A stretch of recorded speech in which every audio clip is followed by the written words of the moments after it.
గత కొన్నేళ్లుగా వైఎస్ఆర్ కాంగ్రెస్ పార్టీకి ఎంపీగా, అదేవిధంగా పార్లమెంటరీ పక్ష నేతగా ఉంటూ వైఎస్ఆర్ కాంగ్రెస్ పార్టీలో నెంబర్ 2గా పేరు తెచ్చుకున్నటువంటి విజయసాయిరెడ్డి గారు అకస్మాత్తుగా ఒక సంచలన నిర్ణయం కూడా తీసుకున్నాడు. రాజకీయాలకు గుడ్ బై చెప్పాలని చెప్పేసి ఆయన నిర్ణయించుకోవడం జరిగింది. దీని వెనుక ఎలాంటి కారణం లేదు. అదేవిధంగా ఈ నెల 25వ తేదీ అంటే మేబీ రేపే తన వైఎస్ఆర్ కాంగ్రెస్ పార్టీ ఎంపీ పదవికి రాజీనామా చేస్తున్నట్లు ఆయన ప్రకటన చేయడం కూడా జరిగింది. దాన్ని ఈరోజు ఎక్స్లో ఆయన పోస్ట్ కూడా చేశాడు. వరుసగా రెండోసారి ఎంపీగా కొనసాగుతున్నట్టే సాయిరెడ్డి గారు తన పదవీ కాలం పూర్తి కాకముందే హఠాత్తుగా ఎందుకు ఈ నిర్ణయం తీసుకుంటున్నాడు అనేది కూడా ఇప్పుడు వైఎస్ఆర్ కాంగ్రెస్ పార్టీలో ఒక చర్చనీయాంశమైంది. రాజ్యసభ సభ్యత్వానికి కూడా రేపు రాజీనామా చేస్తానని చెప్పేసి ఆయన చెప్పడం జరిగింది.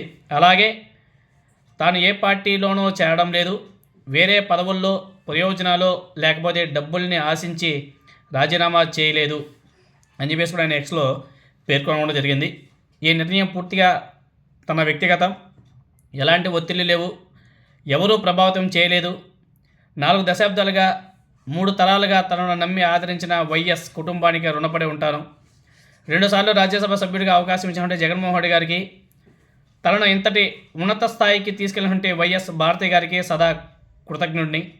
జగన్మోహన్ రెడ్డి గారికి మంచి జరగాలని చెప్పేసి కోరుకుంటున్నానని చెప్పేసి ఆయన పోస్ట్ కూడా చేశాడు. అదేవిధంగా పార్లమెంటరీ పార్టీ నాయకుడిగా, రాజ్యసభలో ఫ్లోర్ లీడర్గా, పార్టీ జాతీయ ప్రధాన కార్యదర్శిగా, పార్టీ రాష్ట్ర ప్రయోజనాల కోసం చిత్తశుద్ధితో శక్తి వంచన లేకుండా కృషి చేసినటువంటి సాయిరెడ్డి గారు ఇలా సడన్ డెసిషన్ తీసుకోవడం అంతగా బాగాలేదని చెప్పేసి కూడా వైఎస్ఆర్ కాంగ్రెస్ పార్టీలో కొంతమంది నాయకులంతా కూడా బాధపడుతున్నారు. అదేవిధంగా పార్లమెంటరీ పార్టీ నాయకుడిగా, రాజ్యసభలో ఫ్లోర్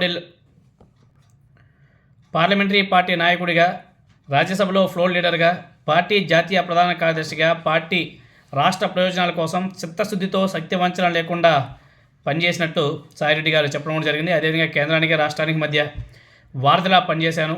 దాదాపు 9 సంవత్సరాలు ప్రోత్సహించి కొండంత బలాన్ని, మనోధైర్యాన్ని ఇచ్చి తెలుగు రాష్ట్రాల్లో తనకు గుర్తింపు ఇచ్చినటువంటి ప్రధాని మోదీ గారికి, హోంమంత్రి అమిత్ షా గారికి సైతం ప్రత్యేక ధన్యవాదాలు కూడా ఆయన చెప్పడం జరిగింది. అదేవిధంగా తెలుగుదేశం పార్టీతో రాజకీయంగా విభేదించానే తప్ప నాకు వ్యక్తిగతంగా ఎటువంటి విభేదాలు అయితే ఏం లేవు. అదేవిధంగా ఎస్పెషల్ చెప్పాలంటే చంద్రబాబు నాయుడు గారి కుటుంబంతో వ్యక్తిగతంగా విభేదాలు లేవు అని చెప్పేసి కూడా ఆయన చెప్పడం జరిగింది. అదేవిధంగా పవన్ కళ్యాణ్ గారితో చిరకాల స్నేహం కూడా ఉంది.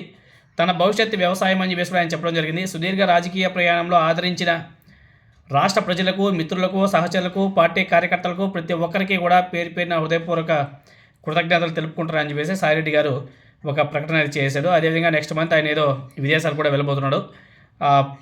దానికోసం సిబిఐ దగ్గర ఆయన ఏదో అప్లికేషన్ కూడా పెట్టుకున్నాడు, పర్మిషన్ కూడా తీసుకోవాలని చెప్పేసి. అదేవిధంగా ఇంత సడన్గా ఆయన డెసిషన్ తీసుకోవడం వెనక కారణాలు ఏంటి అని చెప్పేసి రకరకాలుగా చాలామంది మాట్లాడుకుంటున్నారు. కొంతమంది ఇంకా మన ఎల్లో మీడియా అయితే ఇంకా ఎర్రదీస్తుంది, మనకు తెలిసిందే. ఎందుకంటే ఇంకా బీజేపీ అనేసి వాళ్ళు ఏదో ఇంకెన్నో వాళ్ళ వేలో వాళ్ళు చూపిస్తూ ఉంటారు. అదేవిధంగా సాయిరెడ్డి గారు అయితే అట్లాంటివి ఏమీ లేవని చెప్పేసి ఆయన చాలా స్పష్టంగా కూడా చెప్పాడు. మరి చూడాలి. జగన్మోహన్ రెడ్డి గారు లండన్లో ఉన్నాడు. ఆయన రాకముందే విజయసాయిరెడ్డి గారు ఇలాంటి సడన్ డెసిషన్ తీసుకోవడం వెనుక ఏంటి కారణాలు అనేసి అర్థం కావడం లేదు. అదేవిధంగా ఇంకా జనసేన, తెలుగుదేశం, అదేవిధంగా బీజేపీ వాళ్ళ వేలో వాళ్ళు మాట్లాడుతూ పోతున్నారు. ఇంకా వాళ్ళ ఎల్లో మీడియా అయితే ఇంకొక స్టెప్. విజయసాయిరెడ్డి గారితో పాటు ఇంకొక 2 ఎంపీలు కూడా అదే దారిలో వెళ్తున్నారు. ఒకరు అయోధ్య రామిరెడ్డి, ఇంకా ఎవరో కూడా లైన్లో ఉన్నారని చెప్పేసి కూడా మాట్లాడుతున్నారు. చూడాలి మరి ఎవరు ఉంటారు, ఎవరు పోతారు. ఎందుకంటే పార్టీ అధికారంలో ఉన్నప్పుడు ఎవరైనా ఉంటారు. అధికారం పోయిన తర్వాత ఇలా రాజకీయాల్లో జంపింగ్ అనేది కామన్. మనం దేవాడి నుంచి చెప్పుకుంటూ వస్తున్నాం.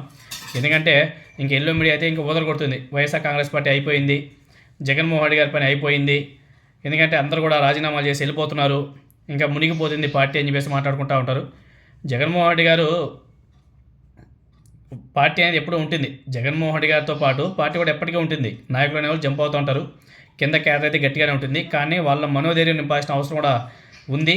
దానికి మెయిన్గా చెప్పండి జగన్మోహన్ రెడ్డి గారు వచ్చి దాని గురించి కొంచెం క్లారిటీ ఇస్తే చాలా బాగుంటుంది. అదేవిధంగా విజయసాయిరెడ్డి గారు కూడా తన రాజీనామా వెనుక కారణాలు ఏంటనేసి ఆయన కూడా కొంచెం క్లుప్తంగా చెప్తే ఇంకా చాలా బాగుంటుంది. మరి చూడాలి. ఎల్లో మీడియాకి ఇప్పుడు వాళ్ళకి ఇంకా నా సామాన్యంగా ఒక పెద్ద పండగ.